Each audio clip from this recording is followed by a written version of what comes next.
Hello, my name is Daniel McKinley, and I am going to show you a very quick overview on my prototype called Aqueducts.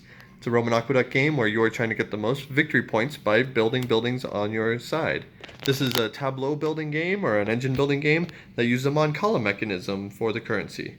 So I just want to show you very quickly how this game works and give you a brief overview on how the game is played.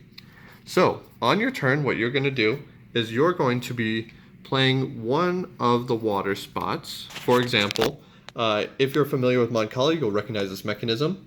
You'll take all of the water cubes from one spot, and you'll place one on every single aqueduct afterwards.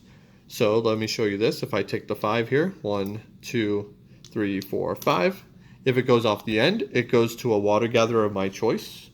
And then that is how you get these water tokens for your personal supply. Your personal supply is how you buy buildings. You notice this one would cost 4, 3, 2, and 1. If you buy a building, let's say I spend 3 to buy the farm here, I build it into my side along any of the aqueducts, whether I own them or not. You'll notice there's arrows pointing here towards me, and you can have up to 3 on your side. At the end of your turn, everything slides down to become cheaper, and then a new card is revealed. The game continues until this deck is depleted, and then players count up their victory points in a few ways. One way is each building is worth some victory points.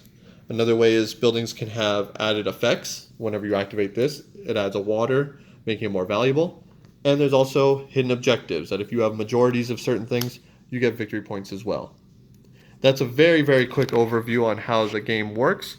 I just want to show a couple buildings real quick. Water gatherers, we already saw what they do. Wells get you automatic water whenever you activate it.